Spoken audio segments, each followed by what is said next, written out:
What is up, my friends? It's Thursday evening and you are very welcome along to today's Anfield Agenda News Roundup. We're going to be discussing a move for Yan Diamonde once again, as it looks like that could be imminent. We're going to be discussing Mohamed Salah's future. We'll have a bit on the return of Giovanni Leoni. Elliot Anderson is in focus today as well, and a couple of other bits and pieces that we hope will keep you right up to date with all things Liverpool Football Club related. Now, I got to remind you guys, we won't have a late night agenda tonight. We'll be back tomorrow, obviously, to take you through the watch-along of the Wolves game. But until then, we're going to get cracking with the news, and I want to know your thoughts on these stories. So let me know in the comment section. Drop a like if you enjoy it, and don't forget to hit that subscribe button. Right, let's get started on the situation coming out of Sky Sports Germany around Liverpool's interest in Yan Diamonde. This is what they've had to say. Liverpool are considering a move for Yan Diamonde amid uncertainty surrounding the future of Mohamed Salah. The 19-year-old RB Leipzig winger could be available for about €80 million, which I think is about £65 million there or thereabouts. Though Arsenal, Manchester United and Bayern Munich are also monitoring the player. Liverpool's priority remains Michael Olise, they say, but Bayern Munich want to extend the 24-year-old's contract beyond 2029, making a deal difficult. Now, I've got to say, I'm on board with Diamonde. I've spent plenty of time over the past week researching. I'm having a look. But Michael Olise has always been my dream target to replace Mohamed Salah. Is there a world that maybe Liverpool could get both? I don't know. It's probably a little bit optimistic, considering if Bayern know that we're going in for Olise, they probably want a free run at Yan Diamonde. So let me know your thoughts on that one, folks, and your preference if you could have either. Now, I do have to say I've been incredibly impressed with Yan Diamonde and what I've seen of him. Very naturally two-footed, able to go inside, outside, knows where the back of the net is, and looks like he's been around a lot longer than his 19 years on this planet. He looks pretty well polished, to be honest with you. So let me know your thoughts on that one. I want to move on to a potential double swoop from Wrexham if they do come up. This piece here said Wrexham are plotting ambitious summer moves for Andy Robertson and Harry Wilson if they secure promotion to the Premier League. The Wales side, owned by Ryan Reynolds and Rob McElhenney, are pushing for a historic fourth consecutive promotion, which would significantly boost their spending power and their transfer ambitions. Now, will Robbo stay kind of localish, I guess, move to Wrexham, wouldn't have to uproot his family too much, or would Andy Robertson want to go up to Scotland, let's say, play with Celtic, maybe a reuniting with Alex Oxlade-Chamberlain, of course, who's up there? Let's wait and see on this one. So, Dominic King has said, contrary to some reports, Chelsea didn't back out of negotiations to sign Jeremy Jacquet. Jacquet told them, and many of the other sides who were trying to sign him, that he only wanted to join Liverpool. Now look, we do know that Chelsea were pushing strongly for Jeremy Jacquet. In fact, they were the ones that were thought to be in pole position to sign him until Liverpool came in, swooped, got the signature done. We'll have a little bit more on Jeremy Jacquet and the extent of his shoulder injury in a moment, but let's go back to Florian Plettenberg and Sky Germany, and he said, Diamonde is being monitored by Liverpool and talks have already taken place. Liverpool are exploring the market for a high-class winger in the summer, as Salah and Chiesa could both leave the club. Leipzig are demanding up to €100 million for Diamonde, but he mentioned Chiesa, he mentioned Salah, he didn't mention anything about Cody Gakpo, but do keep an eye on that situation because we really don't know what the future holds for Cody. But it got me thinking last night, if what Florian Plettenberg said there about Chiesa and Salah is right, surely we can't allow another senior forward to move out of the club. Whatever we think about Cody Gakpo this season, we have to be mindful of too much change again.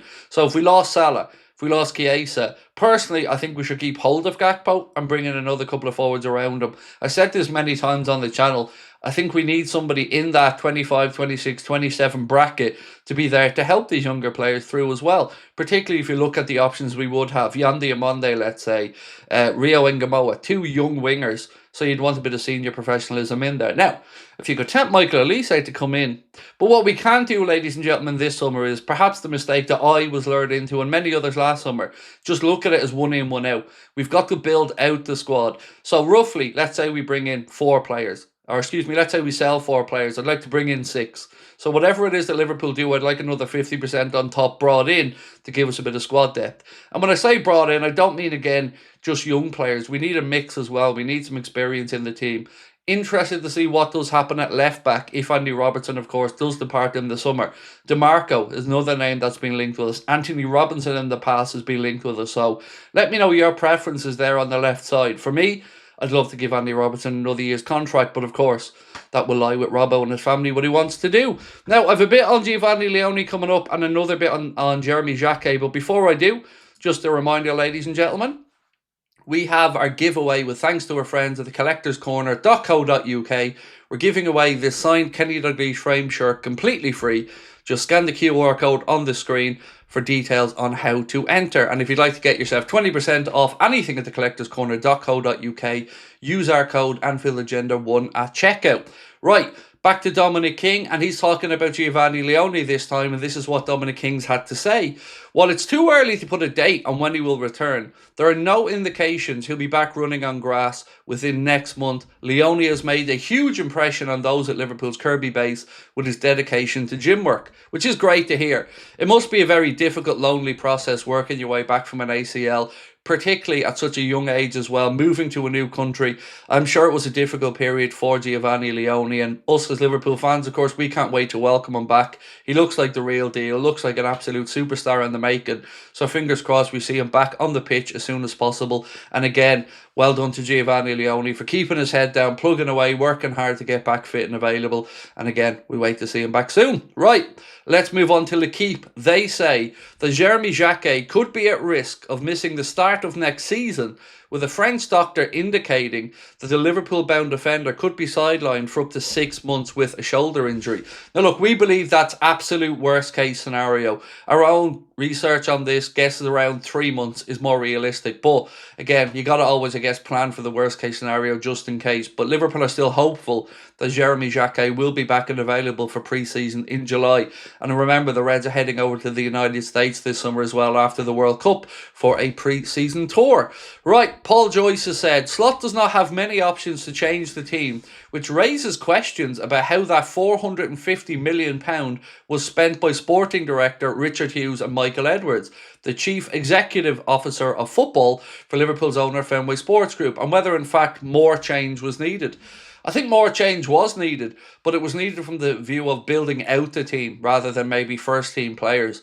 Like I've said this many times, I'm not going to look back on last season's or last summer's spending and think that it wasn't good, that we didn't bring in good players. I'm over the moon with the players we brought in, but yes, it does look like we left ourselves short of squad depth, and that is of course in the remit of Richard Hughes and Michael Edwards, so let's wait and see what happens there. So Alex Crook has said, Liverpool have kept close tabs on Elliot Anderson. Manchester United and Manchester City are also interested, with Nottingham Forest valuing him at more than double £35 million.